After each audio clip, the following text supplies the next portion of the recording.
I'm a little producer. I did the new single, Hope You Breaks Your Heart. I've been working with Rick for ever. So I was like, yo, you know, I heard you were a dope writer, man. You know, I'm a dope producer, man, we should work. I'm gonna send you some beats. No response. I might have sent them one more, but then it was like, nah, this nigga, man. And then sometime later, my boy Nico, who they met at American Idol, he ended up linking us together, like, you should work with Duke Mello. Of course, Rick had never heard of curving me, of course, but I ain't gonna forget. So yeah, that's how we ended up meeting, and we've been working ever since.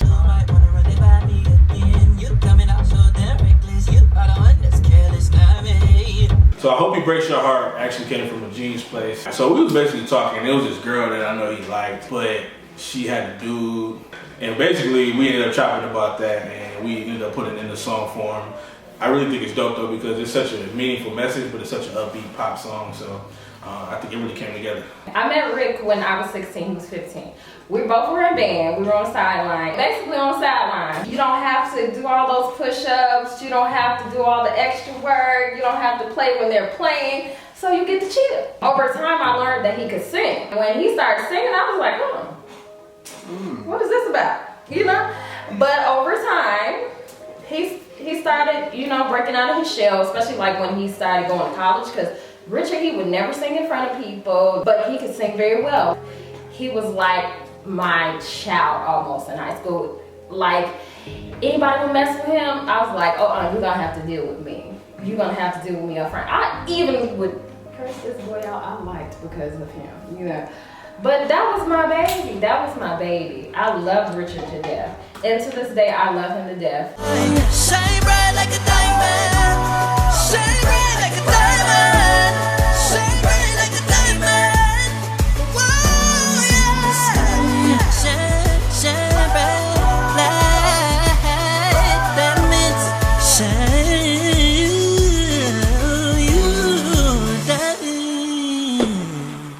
He would have like 10 millions of views plus. I mean, everybody knows who Rick Rose is. I just reached out to the guy. I was like, hey man, is there any like tips that you can give like a young artist, you know, trying to come out here, trying to, you know, do what you do and trying to get the numbers that you do. And he was really cool about it. I was very surprised because I didn't think that somebody with this amount of views would actually like reply to someone like me who was having like just a couple hundred or, you know. Rick and I met in high school. I was in chorus and he was in band. I would take care of the music aspect and the choreo, and Rick would coordinate the band. We were both kind of musically inclined, so we met together. He was kind of the head guy in the band, I was the head guy in the chorus, so that's how we met. And coming from Stevenson High School, you know, I think that kind of set the trend for our relationship. A lot of talent that comes out of there, and that kind of sparked something for the next 10 years between me and Rick. We've actually done a couple demos together. We're looking to have a placement on August Alsina's next project. And also for Fresh Atlanta, we were supposed to be working together also for a placement for BT. He actually inspired me to do a lot more with my career because because I was battling depression a lot and going through school and not really focusing where I should be focusing on. Just wanted to give up on a lot of things, but when I met Rick, all that just went out the door. Being bullied and not having nobody in my corner, and that's just something that me and him shared. His ears is crazy. I mean, I pride myself on being, you know, I can hear a lot in records, but I can be doing a record and Rick will come in and just do something I would have never even thought of, like just off the wall, and it's like so dope. So I got a lot of respect for him in that manner. The reason I think that Rick has the ability to bring out like the best in anyone in the session, because he's like, you feel comfortable around him. As a singer, you have to feel really comfortable when you sing. He knows my strengths and my weaknesses, and he pulls them out very, very well. And so what I'm amazed at how he did it. I'm like, how did you know how to do that, bro? Like, I remember when I first started one of my songs, I was actually telling Rick about this one guy that I was dealing with, and I found out that he was actually talking to other girls. So I ain't gonna say I was mad, but I was sort of in my feelings that night, and I was like, Rick, you should write a song about sneaky guys. And he was like, okay. And then he came in with a song like that, and then we called it Sneaky Sneaky. Now a part of me is telling me I'm young, but I do what I want. And a part of me saying slow down or you get your heart broken.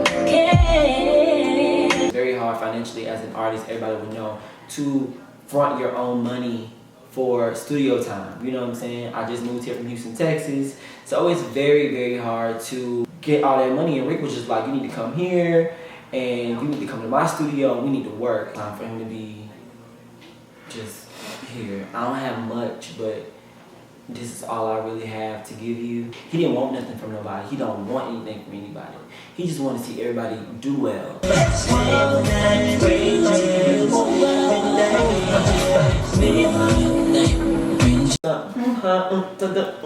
Wow, you just feel it low key. Like it's like he does have like that extra sugar, spice, and everything's so nice. He put that rose flair on it, and it just comes out dope. He's just so dope.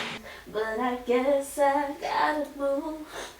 Even though it hurts, I gotta be strong. Baby, you don't wanna love me.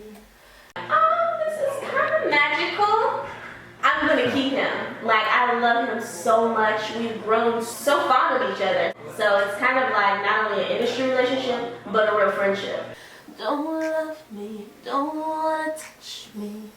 Don't touch me, 'cause I don't want you to do anything that you don't wanna do.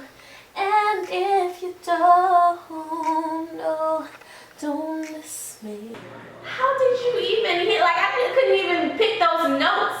So he challenges me as a songwriter too, and he'll throw a chorus out, I'll write a verse. He'll throw a bridge out, I'll write a B section. You know what I mean? And we just go back and forth like that, and it works. It's really good chemistry.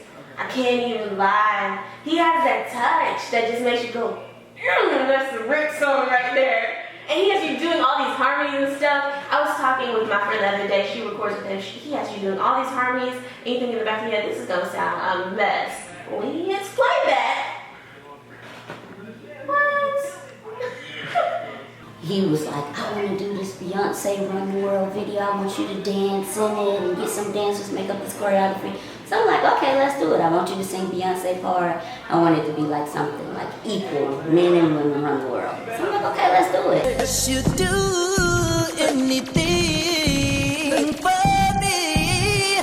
Run the world. Yeah, run the world. We run this mother. Yeah, run the world. We run this mother. Yeah, run this mother. We run this mother. Yeah, run this mother. We run this mother. And it went viral. We got 1 million views. People are still hitting us up till this day about it. And that was just my first time ever doing anything like that. And he was like, no, come on, we're gonna do it. And man, I posted on mine and he posted on his, and my page has like 1 million views. Constantly to this day, people are still resharing. He did some little, you know, Rick.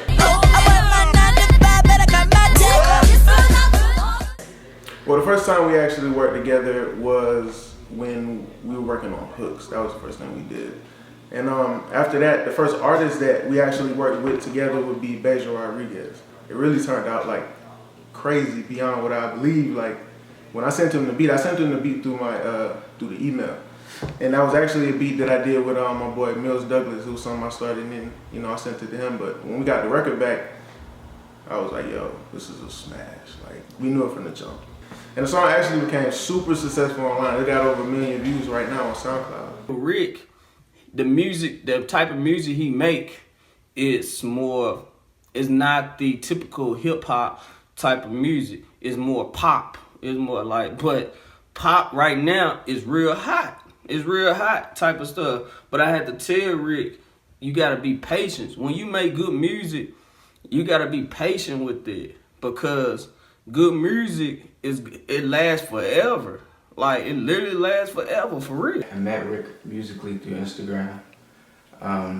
We became great friends after that. Okay, so like, you know what I'm saying, we was at this, it was a drunk night, and this, I mean, Rick, he loved crabs, so we was at this crab spot, and you know what I'm saying, like, Jakia was there. She had a friend that works behind the bar. She told the friend to keep on bringing out shots every 5 seconds. You know what I'm saying? Like she brought out shots of like Patron, I'm talking about every 10 seconds. It was like a shot of Patron for everybody at the table. We had like 10 people at the table at least. And then I was, you know what I'm saying, me and Rick was like, we always drink together. We was having a good time and everything. And he was like taking these shots. I'm seeing him over here starting to wooze a little bit. I'm like, whoa, what you got going on, Rick? And then he was like, man, my head's spinning. You know what I'm saying? This is Rick all day. He always talking about his head spinning. So I'm like, okay, we gonna have to slow down on the boy. He takes some more, and then he's just out of there. We went back to the studio.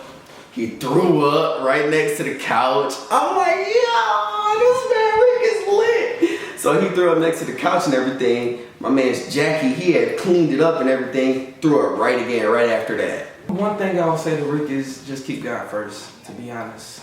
Everything else will fall in line. You know, you do that, you really don't have to worry about it.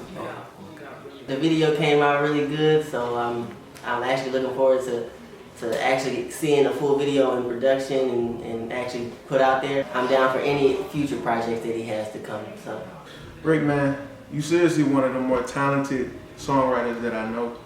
You know what I'm saying? I want to encourage you to keep going and keep giving it 110% like you've been doing. You know what I'm saying? I have the utmost confidence in you. You should have the utmost confidence in yourself. He's grown a lot, but I know he can go even further because he's very talented, he's very passionate, and he knows what he wants out of life. I think his confidence kind of just brings people around him, sets the tone in studio sessions, writing sessions, etc.